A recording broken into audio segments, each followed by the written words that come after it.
como sempre, com o Nuno Rogério e com o José Milhazes, mas antes de avançarmos, tenho que fazer aqui uma retificação de um erro que dei há pouco. O erro é meu. Numa reportagem sobre as novas tabelas do IRS, eu referi-me a pessoas com um filho deficiente, quando queria dizer um filho com uma deficiência. O erro foi meu, é assumido, peço desculpa, avancemos. No entanto, avançamos para um outro esclarecimento que agora és tu que queres fazer. Exato, e também se trata de um erro, que é no programa passado, ao falar do regime de Putin, eu afirmei que se tratava de uma ditadura de extrema-esquerda, o que muito alegrou o partido Chega e irritou seriamente partidos de extrema-esquerda. Claro que se trata de uma falha minha, peço desculpa aos telespectadores, porque a ditadura de Putin é de extrema-direita, o que torna ainda mais perverso o amor da extrema-esquerda e do partido de extrema-esquerda, o Partido Comunista Português, por esse ditador e pela sua política externa. Muito bem, feito o esclarecimento, que agradecemos. Todas as coisas são para ficarem nos seus devidos termos. Avancemos com a atualidade. Zé, e tu queres começar com uma espécie de um grito de desespero, não é?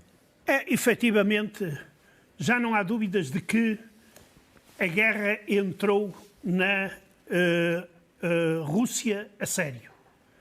E nós vemos aqui neste vídeo uma jovem mãe que vive em Shebekino, que é uma cidade russa situada a poucos quilómetros da fronteira com a Ucrânia e que nos últimos tempos tem sido alvo de numerosos ataques. E a opinião dela sobre o trabalho dos militares naquela cidade. Hoje, 1 de junho, ou seja, ontem, atrás de mim está a nossa cidade que arde toda envolta em chamas.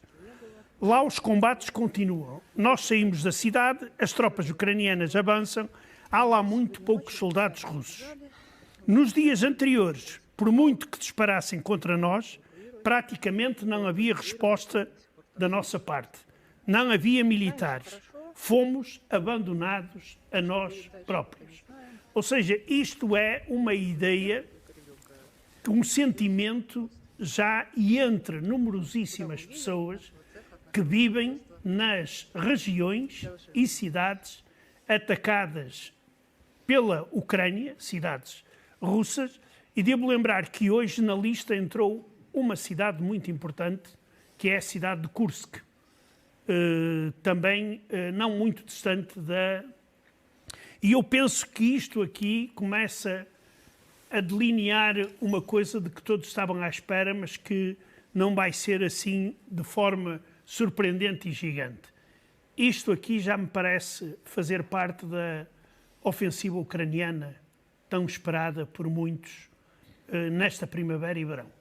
Porque eram acontecimentos que, de facto, têm vindo a crescer só mesmo nas últimas semanas. Nuno, começamos por uma comunidade preocupada e pela reunião da Moldávia. Sim, eu não tenho um esclarecimento a fazer, mas gostava de dizer que este regime, entre aspas, de extrema-direita ou de extrema-esquerda russa é um regime anti-nazi, portanto, o que o coloca num universo diferente. Eu acho que as palavras políticas que nós conhecemos do vocabulário normal não se aplicam à Rússia e pronto, é a minha opinião. Muita gente não percebe porque é que os nazis eram nacionais socialistas. Pronto, não é? era uma discussão muito longa. Interessante. Lembro uma vez de a ter tido com o Hermano José há muitos anos no programa Parabéns, mas pronto, isso é uma coisa à parte. Esta reunião na Moldova, num castelo do século XVIII, o castelo Mimi de Woldoarka, foi uma reunião muito importante. Tens aqui o presidente Zelensky com o seu homólogo do Azerbaijão, o Sr. Heydar Aliyev. Os dois falam russo, mas decidiram os dois falar inglês aqui. Porquê que a reunião com o Azerbaijão foi importante? É preciso não nos esquecermos que o Azerbaijão é um dos antigos Estados da União Soviética, portanto é um Estado sucessor da União Soviética, e que foi convidado para esta reunião porque esta reunião tem alguns Estados da antiga União Soviética que decidiram encontrar-se naquilo que nós chamamos hoje a Comunidade Política Europeia. A Comunidade Política Europeia é o quê? Não é a União Europeia, não é o G20, não é o G7, é uma invenção franco-alemã do ano passado que procura reunir países da Europa de Leste, países da Europa Ocidental, países da Europa Central, uns da União Europeia, outros que não são da União Europeia, mas que estarão todos irmanados num espírito de valores comuns. Liberdade de expressão, eleições transparentes, etc. É evidente que alguns países aqui são controversos. Por exemplo, a Sérvia está ali, há quem ache que a Sérvia não tem uma verdadeira democracia, há quem ache que tem, há quem ache que o Azerbaijão não tem uma verdadeira democracia, há quem ache que tem, mas a verdade é que o Sr. Zelensky não foi esquisito. Falou com todos, inclusivamente com o líder sérvio, o Sr. Vučić, quem explicou quais eram as razões de queixa que tinha em relação a grupos como o Grupo Wagner, isso foi entendido. Falou também, e foi importante, com o presidente suíço, o Sr. Alain Berset, que nos aparece aqui. Porque é que a reunião com a Suíça foi importante? É preciso não nos esquecermos que o Parlamento Suíço anda desde o verão passado a tentar decidir se deve dar consentimento à exportação de armas suíças para a Ucrânia. Já disse que sim, já disse que não, já disse mais ou menos e agora voltou a dizer que não, ou que vai estudar o assunto. E o presidente suíço veio dizer isso ao Sr. Zelensky e veio dizer-lhe uma outra coisa, veio-lhe dizer que, apesar disso, a Suíça está ao lado da Ucrânia no respeito pelo direito internacional e na ajuda humanitária cada vez maior. E, portanto, foi também anunciar Volodymyr Zelensky que vai enviar mais material não letal para a Ucrânia. De manobrar uma posição muito neutra é histórica na Suíça, não é? É histórica na Suíça, apesar dos suíços terem uma expressão que é esta. Neutralidade não significa cobardia nem abandono. É uma expressão típica do vocabulário político suíço. E o Sr. Berset quis dizer isso também ao Sr. Zelensky. Importante nesta reunião foi, mais uma vez, a criação de uma nova coligação de apoio à Ucrânia. Agora chamam-lhe a coligação Patriot, ou seja, há mais países a quererem dar mísseis de defesa antiaéreo Patriot à Ucrânia. Ficaram impressionados com este mapa que foi mostrado por Zelensky, que agora é um mapa que já foi alterado. Isto parece uma espécie de um bordado. Aquilo que tu vês ali são os mísseis e os drones que foram destruídos pelos ucranianos desde 1 de maio até ao dia 2 de junho. Só em mísseis são 144 mísseis de cruzeiro. Nós mostramos várias vezes alguns destes mapas. Drones, centenas deles. Isto foi mostrado e as pessoas ficaram impressionadas por cada um deste drone destruído. Significa também que uma peça dele pode ter ido calhar a um sítio qualquer e, no fundo, destruir a vida de um civil. E, portanto, esta coligação do Patriot é importante. São mais países que vão dar mísseis Patriot à Ucrânia. Isto ficou também decidido. Depois, uma grande discussão sobre as garantias, quer dizer, a Ucrânia não vai entrar na NATO, obviamente, porque se entrasse na NATO agora seria uma situação catastrófica, teria que ser invocado o artigo 5º e seria uma guerra em toda a Europa, mas a Ucrânia já disse que precisa de garantias, ou seja, se não entrar na NATO, como não vai acontecer, vai ter que ter forças armadas muito fortes, talvez as mais fortes da Europa. E isso foi também debatido. Por fim, proteção dos prisioneiros de guerra. A Cruz Vermelha indicou à Ucrânia que vai colaborar com a Ucrânia na proteção dos prisioneiros de guerra russos em território ucraniano. Aqui temos prisioneiros de guerra russos que nos aparecem a jogar futebol numa prisão e a Ucrânia prometeu que iria respeitar todas as normas das convenções internacionais, as chamadas Convenções de Genebra de 1949, sobre proteção de prisioneiros. Nós obscurecemos aqui as caras porque, ao contrário do que se pensa, não deve ser dada publicidade, nem, como se costuma dizer nos tratados, curiosidade pública a pessoas que estão presas. E por isso obscurecemos as caras. Muito bem.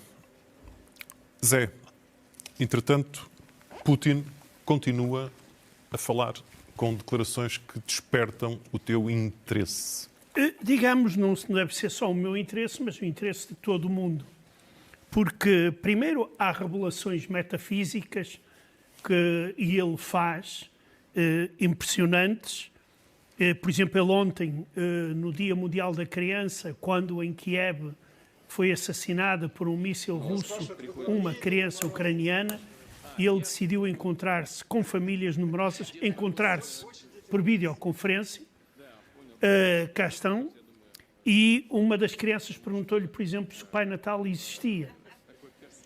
E ele disse que, claro que existe, e que o Pai Natal até está acima dele próprio, do Putin. Isto é uma grande revelação. E depois, acima do Pai Natal, está Deus. E eu agora, esta conversa, que ele também falou de que fazia desporto, dorme 6 horas por dia, etc, etc. Eu queria mostrar a seguir um vídeo, que é um pequeno fragmento de uma frase que vai certamente ficar na história. Que é esta aqui à direita, cá está. Este senhor diz o seguinte, passo a citar. Governar a Rússia não é nada difícil, mas é absolutamente inútil. Volto a repetir. Governar a Rússia não é nada difícil, mas é absolutamente inútil. Pergunta-se, o que anda este inútil a fazer há 23 anos no poder? É uma pergunta que fica no ar. Nuno, o Zé estava aqui há pouco, puxou para o primeiro tema, esta entrada lenta de uma certa... É uma guerrilha ou é já a guerra a entrar em território russo?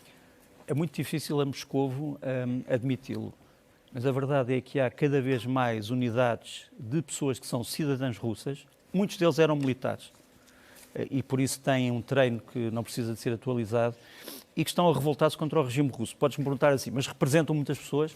Não sabemos.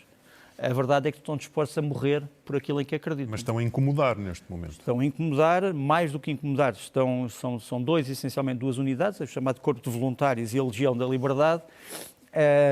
Começaram talvez com dezenas de pessoas, hoje terão entre centenas e 2 mil, o que é já uma percentagem muito, muito interessante para a Ucrânia, que olha para isto, obviamente, com algum gáudio, não é? Quer dizer, eu no outro dia tinha dito à Clara que havia uma famosa... Isto foi verdade.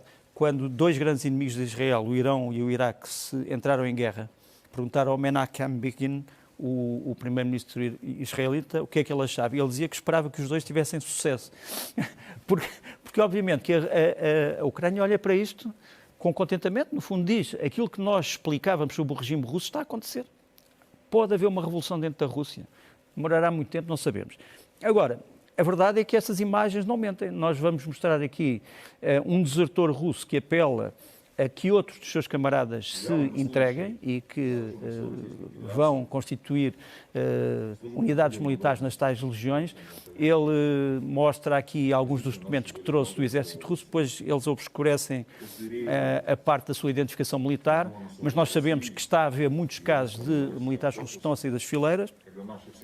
Depois temos também imagens destas unidades já dentro do próprio território russo, portanto elas estão algures na fronteira entre a Ucrânia e a Rússia.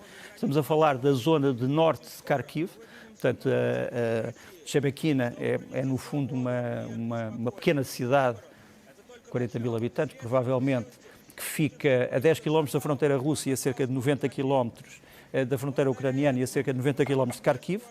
Estes homens terão vindo a algures da terra de ninguém entre Kharkiv e a fronteira russa e entraram na Rússia e têm espalhado a destruição. Por exemplo, vamos mostrar aqui a destruição de quartéis dentro dessa pequena cidade de Shebekina, que aliás é um centro distrital, portanto é uma sede de distrito, digamos assim.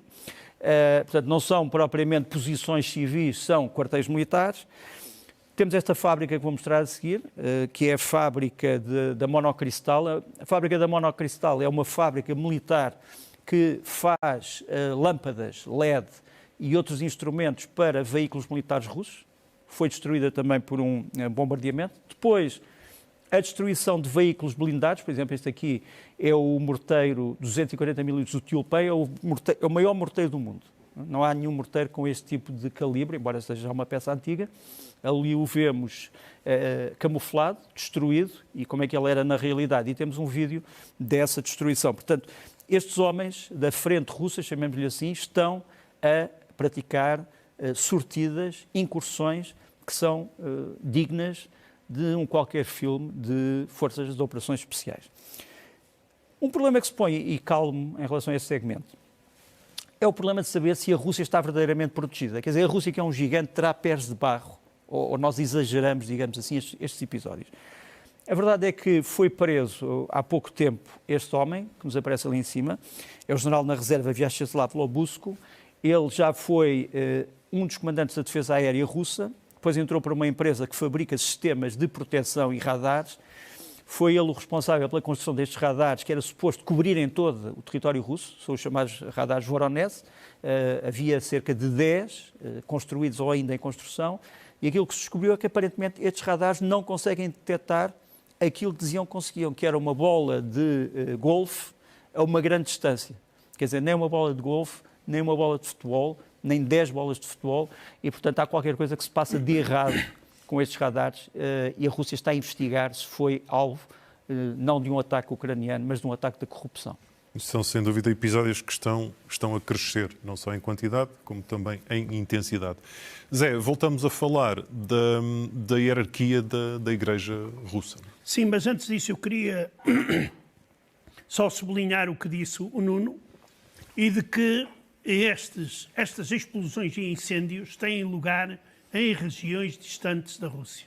Por exemplo, hoje, ao fim da tarde, perto de Moscovo, foram incendiados cerca de 30 autocarros que deveriam transportar tropas mobilizadas para a frente de combate.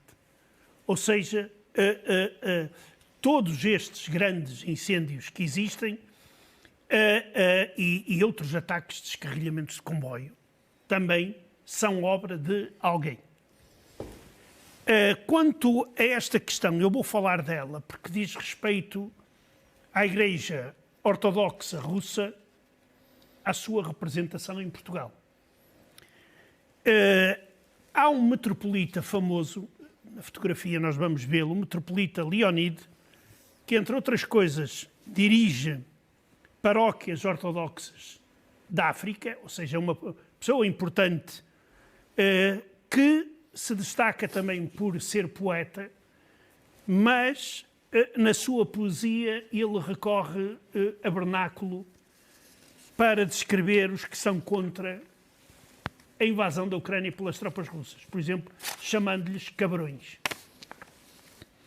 Ele também se torna cada vez mais famoso por bufar contra os seus colegas, nomeadamente contra o bispo ortodoxo Piotr, que representa o patriarcado de Moscovo na Península Ibérica e realiza serviço religioso em Cascais. Nós vamos vê-lo aqui no vídeo à esquerda. Este é acusado por Leonid de ter condenado a invasão da Ucrânia pelas tropas russas, o que corresponde à realidade. Por exemplo, numa entrevista ao jornal Expresso que eu encontrei, e este bispo afirmou: "Não conheço guerra tão sem causa nem objetivo como este." Eu posso confirmar que muitas pessoas que assistiram aos serviços religiosos confirmam que ele disse isso em público. Exato. Agora, ainda há outro, que é um arcipestre, que também depende daqui deste bispo, o arcipestre Andrei Kordochkin, que faz serviço religioso em Madrid, que também foi denunciado por o tal metropolita Leonid e por, atenção, frequentadores do templo ortodoxo em Madrid, que também foram bufar, onde o arcipestre é acusado, entre outras coisas, de afirmar que a Rússia é um Estado fascista ou caminha para isso. José, mas nós os dois que somos do Norte, o bufar é óbvio, mas para que toda a gente perceba, eles foram fazer queixinhas, ele foi fazer queixinhas destes homens a quem? Ao patriarca. Ao topo da hierarquia. Claro, ao patriarca. E não só. E ele, este metropolita, apela à limpeza dos estábulos de Áugias na cúpula da Igreja Ortodoxa Russa. Isto é mais... Primeiro, eu fico muito contente por em Portugal e Espanha termos padres ortodoxos corajosos, que são algumas centenas por todo o mundo, mas também, digamos, isto não me surpreende, porque sendo o patriarca um homem saído dos serviços secretos, tenha transformado a Igreja Ortodoxa Russa naquilo que é uma igreja onde se incentiva digamos, acusar, a desmascarar os inimigos, como se diz na política. Nuno, o tempo vai escoando e ainda não falámos da chamada situação no terreno, da dimensão das forças nesta altura. Olha, uma coisa que se deu há pouco tempo, há poucas horas, foi uma declaração curiosa do Sr. Prigozhin, que veio dizer que as suas tropas não conseguem retirar de Bakhmut porque todo o campo à volta dela está minado pelo Ministério da Defesa russo. Quer dizer, ele acusa o Ministério da Defesa russo de ter colocado minas para impedir os seus soldados de saírem da frente. Sim, o Prigozhin todos os dias tem declarações perigoso. do género, de uma provocação aberta. Não é? Mas esta é surrealista, pronto.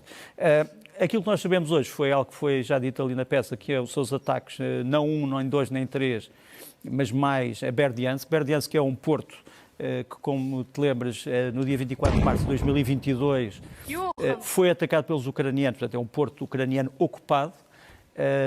No dia 24 de março, os ucranianos tinham atacado uma série de navios que tentaram sair, mas foram destruídos, e agora aconteceu a mesma coisa. Portanto, havia vários navios de transporte de tropas que estavam ancorados no porto, foram destruídos, alguns tinham munições, aliás, vê-se a consequência nesta explosão, e mais uma vez os culpados, os mísseis Storm Shadow, os tais mísseis de cruzeiro fornecidos pelo Reino Unido, e que o Ministério da Defesa russo diz que já tinha praticamente destruído quase todo o seu arsenal.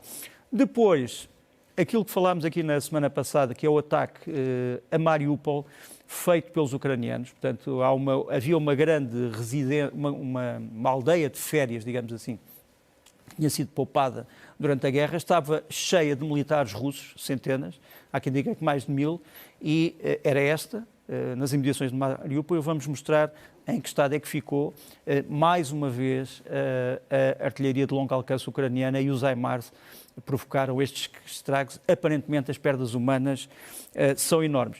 Entretanto, a Ucrânia, no meio disto tudo, já está a tentar prever o que será o seu poder militar no futuro.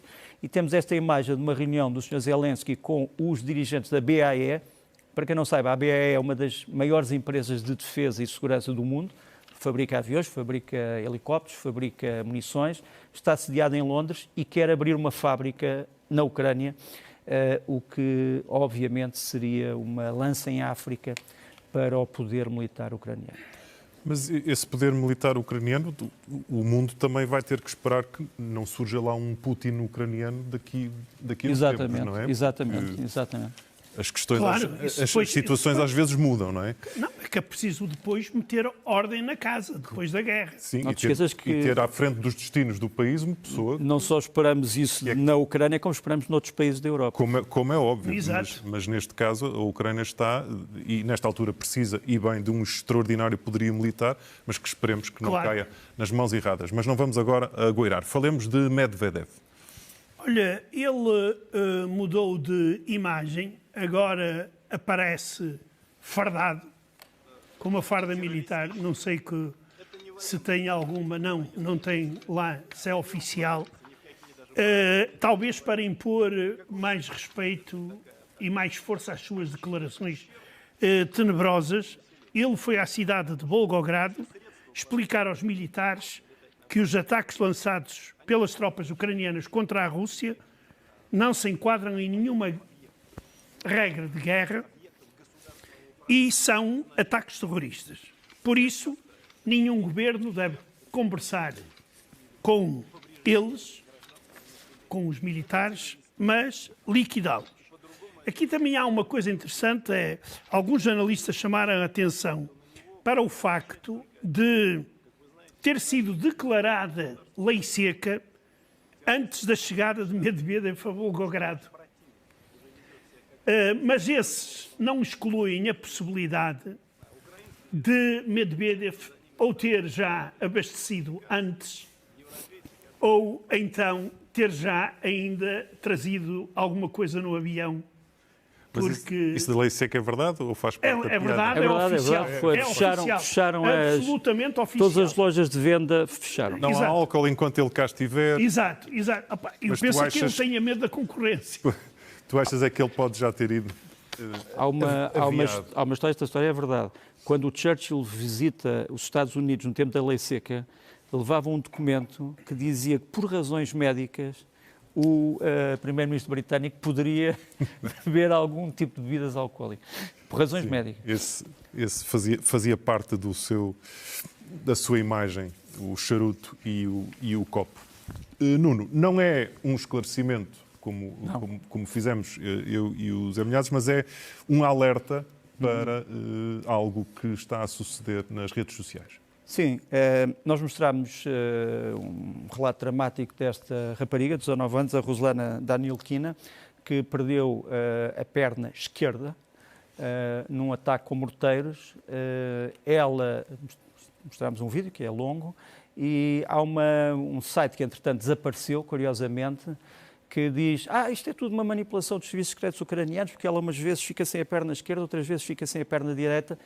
A acusação de que ela ficava sem a perna direita é por causa desta imagem em que a Danilkina está, no fundo, a tirar uma fotografia em frente de um espelho no ginásio de manutenção. Se virmos bem, é sempre a perna esquerda. E às vezes nem é preciso o espelho. Em algumas imagens do Instagram inverte as imagens, mas está obviamente esclarecido. Aqui sim também esclarecido que ela de facto foi amputada na sua perna.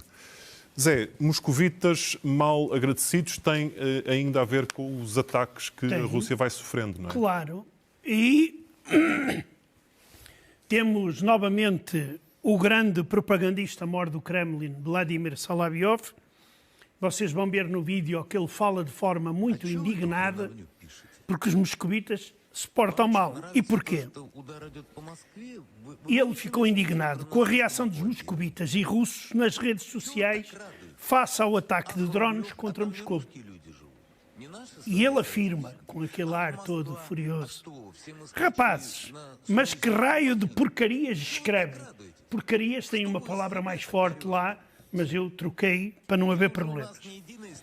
Gostaram do facto de os ataques terem sido contra Moscou? Não querem começar a aplaudir os nazis ucranianos? Por que razão ficaram tão contentes? Já não somos um só povo e um só país? Tomem juízo. Ou seja, isto é um reconhecimento de que muitos moscovitas ficaram insatisfeitos, e eu chamo a atenção para uma coisa muito importante. No dia 4 de junho estão convocadas manifestações de apoio a Alexei Navalny, é o dia de aniversário dele, em várias cidades russas.